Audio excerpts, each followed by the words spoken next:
যে কাশ্মীরিদের স্বাধীনতার জন্য পাকিস্তান দিনরাত কান্নাকাটি করে, সেই পাকিস্তানের ভেতরেই গিলগিট বালতিস্তানের শিয়া মুসলিমরা দশকের পর দশক ধরে বৈষম্যের শিকার কেন?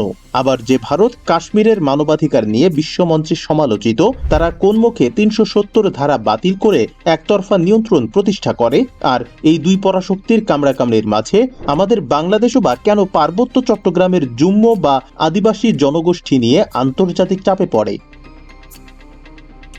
আসুন একদম নিখাত তথ্য দিয়ে হিসাবটা মেলাই। প্রথমে আসি পাকিস্তানের কথায়। ইসলামাবাদ বিশ্বকে বোঝায় তারা কাশ্মীরি মুসলমানদের সবচেয়ে বড় বন্ধু, কিন্তু বাস্তবতা গিলগিট বালতিস্তান, যা ঐতিহাসিকভাবে বৃহত্তর কাশ্মীরের অংশ এবং শিয়া প্রধান অঞ্চল, সেখানে সুন্নি বসতি স্থাপন করিয়ে জনসংখ্যাগত ভারসাম্য বদলে ফেলার অভিযোগ রয়েছে খোদ পাকিস্তানের বিরুদ্ধে। ১৯৭০-এর দশকে যেখানে শিয়াদের সংখ্যা ছিল প্রায় ৮৫%, আজ তা কমে ৬০%-এর কাছাকাছি নেমে এসেছে। স্থানীয়দের মৌলিক নাগরিক অধিকার নেই প্রাদেশিক মর্যাদা। নিজের ঘরে শিয়াদের দমন করে বাইরে কাশ্মীরের স্বাধীনতার স্লোগান দেওয়া, একে কি নিখাদ রাজনৈতিক ভণ্ডামি বলবেন না? এবার আসি ভারতের প্রসঙ্গে। ২০১৯ সালের ৫ আগস্ট ভারত কাশ্মীরের বিশেষ মর্যাদা বা অনুচ্ছেদ ৩৭০ বাতিল করে। দিল্লির যুক্তি ছিল এতে অঞ্চলের উন্নয়ন হবে, কিন্তু এর আড়ালে কাশ্মীরের মুসলিম সংখ্যাগরিষ্ঠ চরিত্রকে বদলে দেওয়ার এক সূক্ষ্ম চেষ্টা কাজ করছে বলে বিশ্লেষকরা মনে করেন। কাশ্মীরি জনগণের দীর্ঘদিনের আকাঙ্ক্ষাকে পাশ কাটিয়ে যখন বুলেটের জোরে নিয়ন্ত্রণ ধরে রাখা হয়, তখন ভারতের গণতন্ত্রের জননী দাবিটি বড়সড় প্রশ্নের মুখে পড়ে। তাহলে বাংলাদেশ কোথায় দাঁড়িয়ে?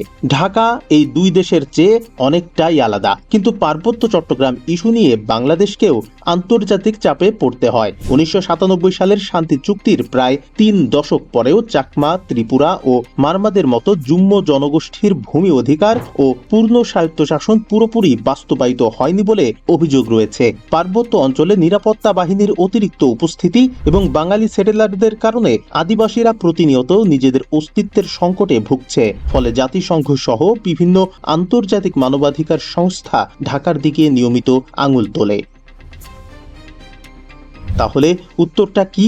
হ্যাঁ, তিন দেশই যার যার ভূ রাজনৈতিক স্বার্থে ধর্ম আর জাতিগত কার্ড খেলছে। পাকিস্তান কাশ্মীরে মুসলিম কার্ড খেলে নিজেদের ভেতরের শিয়াদের ভুলে যায়। ভারত কাশ্মীরে হিন্দু জাতীয়তাবাদের জোরে ৩৭০ ধারা ওড়ায়। আর বাংলাদেশ ভূখণ্ড রক্ষায় পার্বত্য অঞ্চলের আদিবাসীদের অধিকারের চেয়ে জনমিতির ভারসাম্যকে বেশি প্রাধান্য দেয়। সীমান্তের এপারে ওপারে সাধারণ মানুষের কান্না একই, শুধু শাসকের রাজনীতির রং আলাদা। আপনার কি মনে হয়? কমেন্টে জানান। ভিডিওটি শেয়ার করে সত্যটা সবাইকে জানার সুযোগ করে দিন।